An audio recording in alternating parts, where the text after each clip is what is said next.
Dieu. Amen. Bonsoir à tous. C'est une joie pour moi ce soir d'être avec vous. Un honneur d'être avec mes frères. Et un privilège d'être là où il est le Seigneur. Parce que ce soir il est présent. Et je crois de tout mon cœur que ce soir, eh bien, Dieu nous a attirés ici par des cordages. Dieu connaît nos vies, Dieu connaît nos cœurs. Et puis ce soir, je le crois, Dieu n'a pas changé. On peut parler de lui librement. Vous savez, on peut parler facilement d'une personne qui a changé. On dit quel dommage, il a changé. Mais de lui, non. Il n'a jamais changé. Il est le même hier, aujourd'hui, éternellement. Ce qu'il a fait il y a 2000 ans, il peut le faire ce soir. Et il peut le faire demain. Sa grâce, elle est merveilleuse. Alléluia. Dieu nous connaît. Ce soir, j'aimerais vous parler des larmes. Pas les larmes des yeux, non.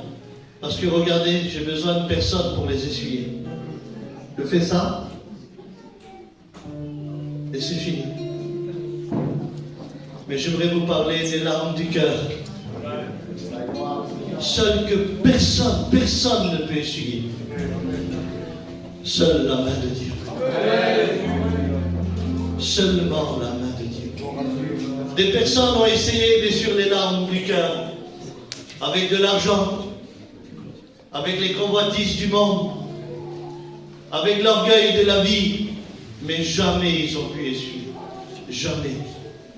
Il faut une main qui a été crucifiée, où le sang a été versé.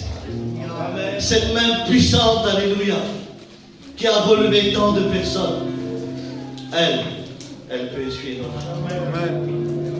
Amen. Alors j'aimerais avec vous lire un verset dans la parole de Dieu, dans Exode 3, verset 7. Écoutez ce qu'il est dit. L'Éternel dit, j'ai vu la souffrance de mon peuple. Dieu voit. J'ai entendu leurs cris que leur font pousser ses oppresseurs. Dieu entend. Car je connais ses douleurs. Dieu nous connaît. Et je suis descendu pour délivrer de la main des Égyptiens. Et je suis descendu pour délivrer de la main des Égyptiens. Amen. Amen. J'aimerais que le garçon Abacha prie le Seigneur. Amen. Amen. Nous voulons te louer, Seigneur. Alléluia. Est-ce qu'on peut dire Amen? Amen. Dieu nous voit, Dieu nous entend et Dieu nous connaît. Mais bien plus, il est descendu pour délivrer. Et j'aimerais vous dire que dans la vie, bien des gens nous voient, bien des gens nous entendent, bien des gens nous connaissent, mais ne peut pas nous délivrer, ne peut rien faire pour nous. Mais lui, il nous entend, il nous voit, il nous connaît, et il vient pour nous délivrer. Il vient comme au temps d'Égypte, ce peuple qui était resté 430 ans en esclavage.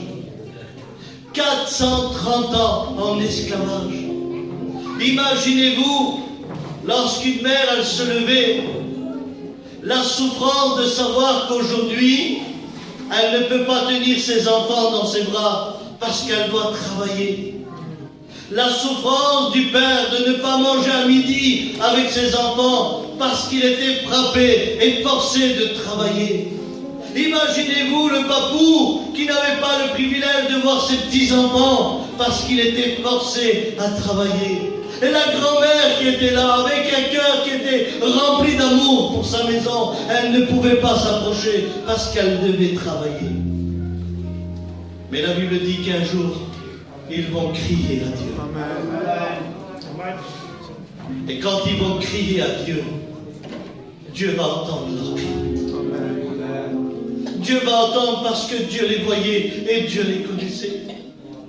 Dieu pouvait intervenir même avant, mais il fallait que le peuple crie. Si tu saurais combien de fois Dieu voulait intervenir dans ton foyer, dans ta maison, mais il attend le cri du malheureux. Parce qu'il est dit, quand un malheureux crie, l'Éternel l'entend et le délivre de toutes ses détresses. Et aujourd'hui, le monde n'a pas changé. Il y a cette même peine, cette même souffrance dans les cœurs. Une mère qui se lève le matin et qui doit dire à ses enfants, papa va revenir, alors que papa va jamais revenir.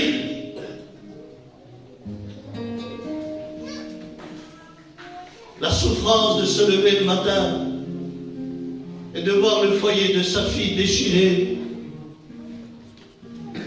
La souffrance de se lever le matin et la première des choses de faire, c'est d'appeler son dealer. Et de dire à sa femme et à ses enfants, je reviens, on mange ensemble, on va se promener. Tu es vrai, tu es naturel. Mais une fois que tu vas consommer ce que tu dois consommer, quand tu reviens, tu n'es plus naturel. Le tchoum que tu fais à tes enfants n'est plus naturel.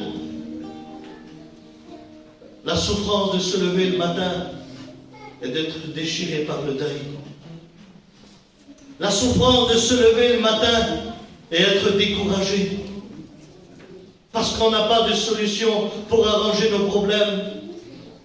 La souffrance de se lever le matin et quand tu montes dans ton camion, tu ne peux pas t'arrêter n'importe où parce que tu es en guerre avec tout le monde. La souffrance d'être isolé, d'être seul. La souffrance de savoir qu'on a grandi sans père, sans mère. La souffrance de savoir que tu es veuve, orphelin. La souffrance de savoir que dans le ministère, tu souffres. La souffrance, ce cœur qui pleure et qui est déchiré par les problèmes de la vie. À un tel point où on ne sait plus comment faire, où on ne sait plus où aller, tellement que notre cœur, il pleure. Parce qu'on est pris par les problèmes de la vie, parce qu'on est pris par la dépression, parce qu'on est pris par l'angoisse, parce qu'on se donne une destinée sur nos vies. Comme les Égyptiens se disaient, on va mourir comme ça. Et c'est ce que tu te dis. Tu te dis, je vais mourir comme ma mère, je vais mourir comme mon père, je vais mourir comme ma mamie, dans la peine, dans la souffrance. Tu t'es donné ta destinée. Mais Dieu a des projets merveilleux pour toi. Parce qu'il te voit, parce qu'il t'entend, parce qu'il te connaît. Même si les gens n'ont pas ce regard sur toi, Dieu te voit.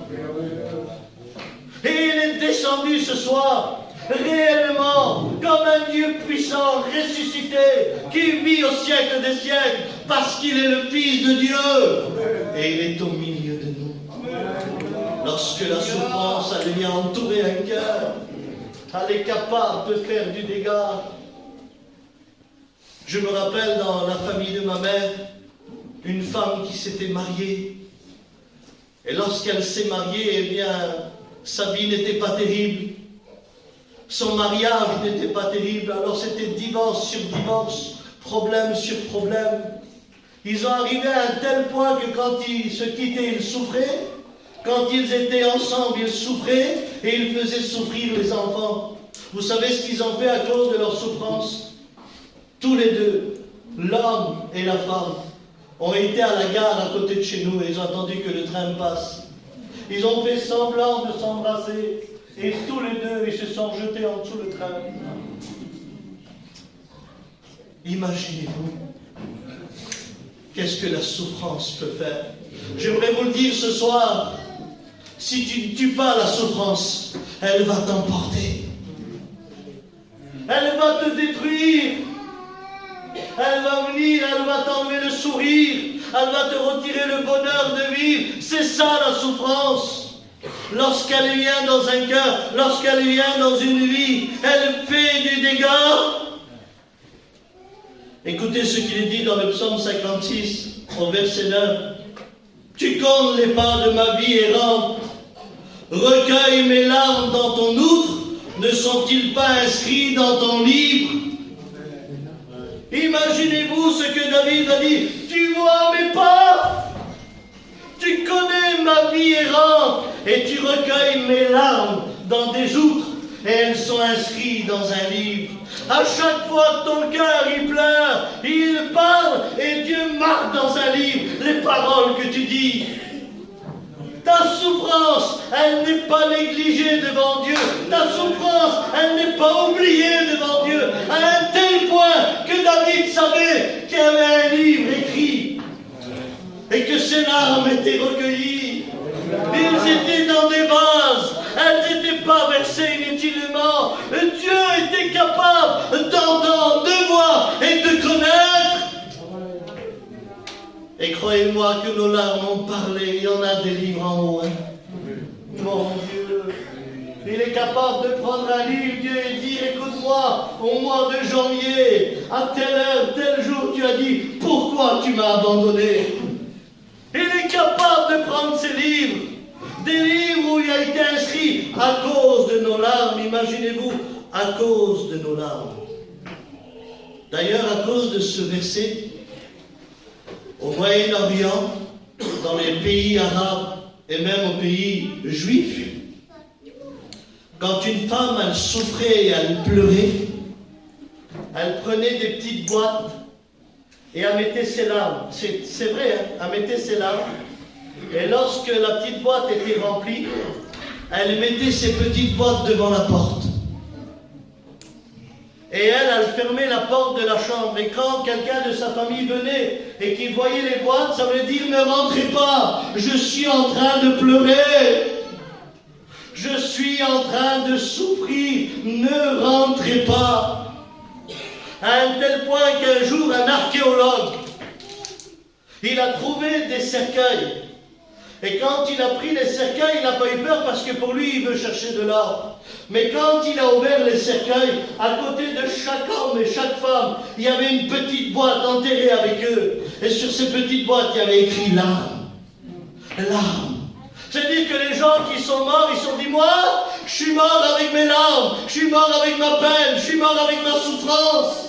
C'est ce que ces gens-là ont voulu. Ils ont voulu mourir avec leurs larmes, avec leur souffrance et avec leur peine. Que l'archéologue, il a dit, c'est pas possible qu'il y a de telles souffrances dans ce monde pour que les gens prennent avec eux leur petite boîte. Écoutez ce que David va dire dans le psaume 6 au verset 6. Je m'épuise à force de gémir. Chaque nuit, mon lit est baigné de mes larmes. Mon lit est arrosé de mes pleurs. J'ai le visage usé par le chagrin. Et là, il précise la nuit. Vous savez pourquoi? Parce que David, la journée, tout allait bien. Il disait bonjour à tout le monde, il mangeait avec sa famille, il souriait avec ses cousins, il parlait avec ses tantes, mais arrivé le soir, tellement qu'il pleurait, son lit était rempli de larmes. Et c'est ce que tu vis, tu souris pour tout le monde, tu parles avec tout le monde, mais arrivé le soir, tu pleures. Tu pleures parce que tu attends que la nuit tombe pour que personne te voie. Tu pleures la nuit comme un enfant parce que tu ne sais plus où t'en es et tu ne sais plus comment faire. À un tel point où tu te dis, mais comment je vais faire dans ma vie? Comment je vais faire? Je garde cette souffrance dans mon cœur. Un jour, j'ai lu un livre sur la souffrance. Et c'est une femme qui était dans le deuil qui parlait. Elle a dit, j'ai perdu mon mari et je pleurais. J'ai perdu mon fils et je pleurais. Il disait, aujourd'hui, je ne sais plus qui pleurait. Elle se levait le matin, elle disait, je vais pleurer qui? Mon mari ou mon fils? Et tellement que la douleur était grande qu'elle ne savait plus qui pleurait. Et t'en es arrivé là aussi. Tu ne sais pas quoi pleurer, tu ne sais pas qui pleurer, tellement que ta situation, elle est compliquée et que les choses ont dû détruire ton cœur à un tel point qu'il pleure jour et nuit. Mais Dieu te voit, Dieu te connaît et Dieu t'entend. Et ce soir, il est descendu pour nous délivrer. Amen. J'aimerais vous parler d'une femme dans la parole de Dieu. C'est dans Luc 7. La Bible dit que Jésus est rentré dans la maison de Simon, le pharisien. Il l'a invité à manger. Écoutez cette histoire. Et pendant que Jésus était à table avec Simon, pendant qu'il était à table en train de manger, la Bible dit qu'une femme pécheresse est venue rentrer dans la maison. Mais avant de rentrer dans la maison, elle sait dans son cœur qu'elle n'a pas le droit de rentrer dans la maison de Simon. Elle sait qu'elle n'a pas le droit d'interrompre Jésus, mais elle a écouté et elle sait que si elle le rencontre, sa vie peut changer. Alors elle va chercher un vase d'albâtre, alléluia, elle va le remplir de parfum, vous voyez. Quand on veut rencontrer Dieu, on est capable de remplir les choses. Elle n'a pas mis un petit peu. Et le vase d'albâtre, vous savez, le mot albâtre, c'est la matière la plus fragile au monde. C'est le vase le plus fragile au monde. Tu fais ça dessus, là, tic, et il est brisé. Mais elle a voulu faire montrer que c'est elle, ce vase d'albâtre. La vie l'a fragilisé, mais qu'à l'intérieur de ce vase, alléluia, il y a du bon parfum. Et tu sais, quand on veut rencontrer Dieu, il y a des choses bonnes en nous. Dieu met en nous le vouloir et le faire. Et quand elle est rentrée dans cette maison, elle n'est pas rentrée debout. Elle n'a pas dit, Simon, tais-toi, je dois parler avec Jésus. Non, elle n'est pas rentrée comme chef commandant caporal. Je pense qu'il est venu le temps qu'on ne peut plus rentrer là où il y a Jésus comme chef commandant caporal. Parce que si tu es chef et commandant chez toi, fais attention, parce que tu vas faire de ton foyer une armée. Mais si tu rentres comme cette femme, elle s'est mise à genoux, alléluia. La Bible dit qu'elle s'est mise juste derrière les pieds de Jésus. Et la Bible dit qu'elle a commencé à pleurer, et la Bible dit que plus tard, elle mouilla les pieds de Jésus de ses larmes. Et je dis là, Seigneur, il y a un problème. Mouiller tes pieds de larmes, tu peux ramener 5 enfants qui pleurent jour et nuit, tu ne peux pas mouiller les pieds de quelqu'un. Mais là, c'est écrit. Elle a mouillé les pieds de Jésus de ses larmes. Et vous savez à quoi j'ai pensé? C'est pas écrit, mais c'est dans mon cœur. Et si ce jour-là, elle avait ramené sa petite boîte? Et si ce jour-là, elle s'est dit, moi, Seigneur, je ne vais pas m'enterrer avec mes larmes. Je ne vais pas mourir avec ma souffrance. Parce que moi, j'ai écouté que tu changes les vies. Alors je me mets à tes pieds. Et je commence à verser d'abord mes larmes à tes pieds. Alléluia. Toute ma peine et toute ma souffrance, je la renverse à tes pieds. À un tel point que le pied de Jésus est mouillé. Vous savez ce qu'elle va faire? Elle va prendre ses cheveux, l'honneur d'une femme, et elle va commencer à essuyer les pieds du Maître. Amen. Vous savez, chez nous, chez les Roms, ça se fait encore aujourd'hui, quand une femme déshonore son mari, ou quand elle a déshonoré son père, il coupe ses cheveux. Et elle n'a plus l'honneur d'une femme. Et quand elle a les cheveux courts, ça veut dire, j'ai fauté. Mais ce jour-là, elle a pris ses cheveux, elle a essuyé les pieds du Maître, elle est en train de dire, Seigneur, tu vois encore l'honneur que j'ai dans ma vie. Mais je t'en supplie, ce soir, je veux que tu changes. Amen. Je veux que tu transformes. Elle a pris ses cheveux, vous savez pourquoi? Parce que c'est à l'intérieur qu'on a les mauvaises pensées. C'est ici qu'on est condamné. C'est ici qu'on vit dans la souffrance et la peine. Et là, elle s'est dit encore, toutes mes mauvaises pensées, toute mon angoisse, Seigneur, je les dépose à Dieu. Amen. Pourquoi qu'elle ne l'a pas renversé sur sa tête, puisqu'elle était debout? Elle aurait pu le faire. De renverser ses larmes sur sa tête. Elle aurait pu les renverser sur ses mains et de dire, Seigneur, tends tes mains. On m'a dit que tes mains bénies, que tes mains guéries. Elle aurait pu le faire, mais elle le sait. Elle en sait parce que l'endroit où Jésus écrase, l'endroit où Jésus pulvérise, où il dit qu'il a écrasé la tête du serpent, alléluia, et il se blessera le talon. Alors elle ne cherche pas la tête, Elle ne cherche pas les mains, mais elle s'est dit dans son cœur, je viens à tes pieds parce que c'est toi qui écrases ma peine. C'est toi qui écrases ma souffrance. Seigneur, je t'en supplie, écrase tout ce qui ne va pas dans ma vie. Elle reconnaît l'autorité du Maître que par ses pieds. Arrêtons de chercher la tête de Jésus. Parle-moi, bénis-moi, prophétise-moi, dis-moi que tout ira bien, dis-moi que tu es avec moi, dis-moi que je vais réussir. Il y en a qui cherchent simplement la tête. Il y en a qui cherchent simplement les mains. Guéris-moi parce que je dois repartir. Bénis-moi parce que je dois tenir ferme. J'ai plein de projets. Et si on venait au pied du Maître? Et si on venait à ses pieds? Ah, parce qu'aujourd'hui on est moderne. Vous savez ce qu'on a fait, nous les gitans? On a pris la petite boîte et on l'a mis dans nos cœurs. Et on l'a caché à l'intérieur de nous. Et jour et nuit, ton cœur pleure. Et puis il fait rentrer les larmes, les larmes. Mais toi, aujourd'hui, c'est plus une petite boîte que t'as. C'est un corps de pirate. T'as élargi la boîte. Et tu t'es dit, je vais vieillir en souffrant. Ma jeunesse, je suis déjà, Seigneur, angoissé, pensée suicidaire. Seigneur, je vais mourir. Regarde, je ne me baptise pas, je ne me convertis pas. J'ai décidé de souffrir. Et si on faisait comme cette femme?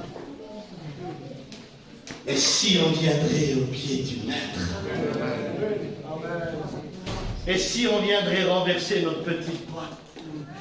Si on viendrait ramener tous nos larmes, tous nos peines, toutes nos souffrances? Et si nous aussi, alléluia. Écoutez, pendant qu'elle a nettoyé les pieds du Maître, elle a commencé à renverser le parfum sur ses pieds. L'honneur, le respect, la louange, l'adoration. Et Simon qui est là dans la maison, il dit, si Jésus serait un prophète, il aurait su qui est en train de le toucher. Parce que chez les Juifs, quand on était soit une femme de mauvaise vie, soit une femme impure, on ne pouvait pas toucher un saint.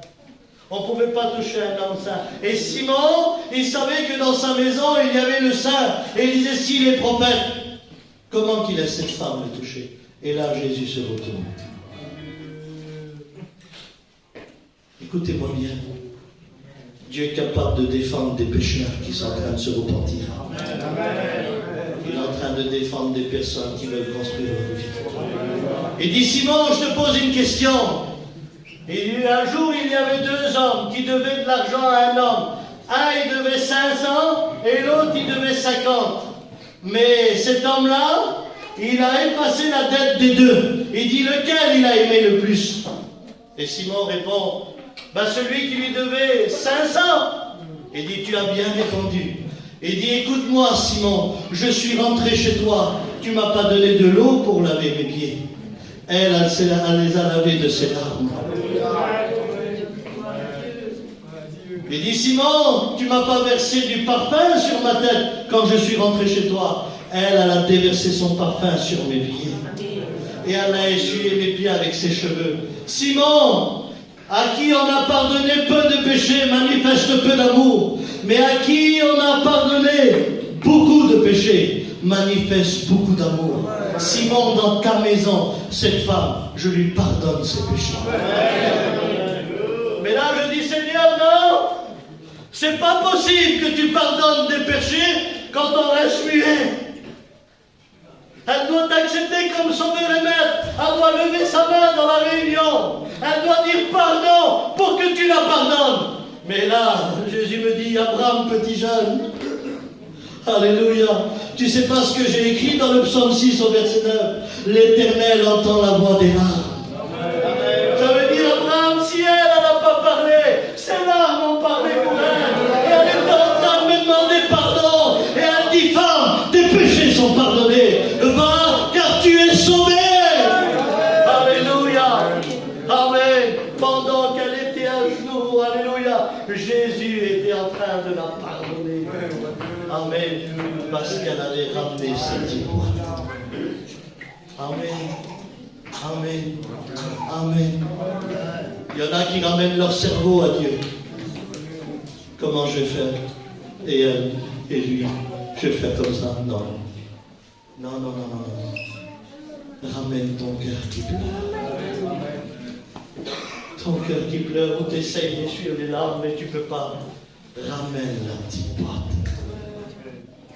Ramène-la parce que Jésus est là. Écoute-moi. Si tu te dis, mais si je viens, qu'est-ce qu'ils vont dire les autres? Ne t'inquiète pas. Jésus s'occupe des Simons. Ne t'inquiète pas. Jésus s'occupe des Simons. Personne ne te juge, personne ne te condamne. C'est lui qui te pardonne. C'est lui qui change ta vie. Abraham, tu es en train de dire là, sur l'estrade, parce que moi je ne te connais pas. Parce que tu ne sais pas ce qu'on nous a fait, tu ne sais pas ce qu'on a vécu. Tu es en train de me dire que ce soir, ma vie qui est brisée peut changer? Oui, si tu le crois, tu verras. Tu es en train de me dire qu'à mon âge, on peut encore se convertir. Il n'y a pas d'âge pour que Dieu guérisse un cœur blessé. Tu es en train de me dire que Dieu a son avenir, mon avenir entre ses mains. Oui, si tu lui fais confiance, ton foyer peut changer. Mais est-ce que tu es prêt ce soir à laisser Dieu? Est-ce que tu es prêt ce soir à ramener ta petite boîte? Est-ce que c'est vrai? Écoutez, Dieu a mis un jour pour sortir son peuple d'Égypte. Mais il a mis 40 ans pour sortir l'Égypte de leur cœur. C'est pour ça que pendant des années, tu as été formé, travaillé, creusé à l'intérieur de toi. Il a fallu que Dieu enlève l'Égypte. Il a fallu que Dieu enlève les coutumes et les traditions et les mauvaises compréhensions pour qu'ils arrivent au pays de Canaan. J'aimerais te dire ce soir que Dieu veut rendre ton cœur léger, rempli d'amour et de compassion. Il veut te faire voir qu'il t'a vu, qu'il t'a entendu et qu'il te connaît. Il est venu te dire ce soir, je peux faire quelque chose pour toi. Je vous pose la question dans la simplicité. Et croyez-moi ce soir, même si nous on ne le voit pas, il y en a des boîtes. Hein. Oh mon Dieu. Il y a des boîtes même avec des chaînes croisées, avec des verrous à faire. Et tu as décidé de souffrir. Tu as décidé de pleurer. Tu as décidé que dans ta vie tout allait mal. Tu as décidé de ne plus revenir à Dieu. Tu as décidé de ne plus prendre ton culte. Tu as décidé de ne plus te lever servir Dieu. Tu as décidé d'abandonner le ministère. Tu as décidé de ne plus pardonner. Tu as mis des chaînes. Mais ce soir, les chaînes sont brisées. Parce que les pieds du maître vont écraser, alléluia, toute autorité de l'ennemi, alléluia. Jésus va écraser, alléluia, tout péché qui se dresse devant lui, parce qu'il est capable de pardonner, de purifier, de racheter et de régénérer. Il est le Jésus tout-puissant. Dans la simplicité ce soir, je vous pose la question, dans la simplicité, qui voudrait ce soir apporter sa petite boîte à Dieu? Moi ce soir je porte ma petite boîte. Lève ta main, je prie pour toi. Dieu te voit, Dieu te voit, Dieu te voit, Dieu te voit, Dieu te voit, Dieu te voit, Dieu te voit, Dieu te voit, Dieu te voit. Au fond là-bas, Dieu te voit.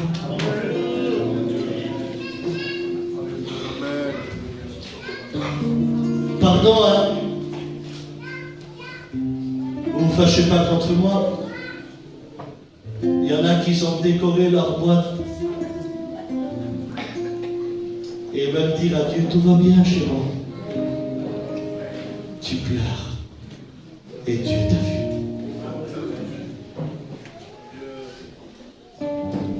Il y en a qui mettent des lumières sur leur boîte et ils disent, nous on est modernes. Ah oui, t'es moderne, il n'y a pas de problème. Mais qu'est-ce que tu pleures?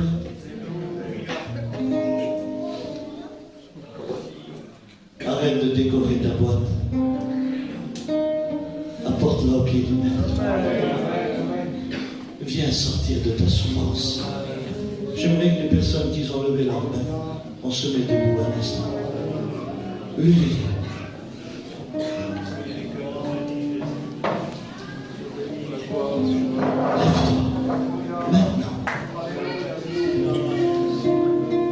Lève-toi maintenant.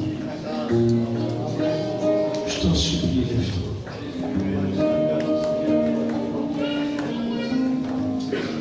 Ne baisse pas la tête. Rentre à l'intérieur. Viens apporter ta pardon.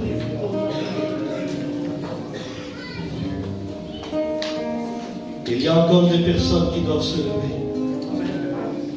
Vous savez pourquoi? Parce que Jésus n'a pas changé.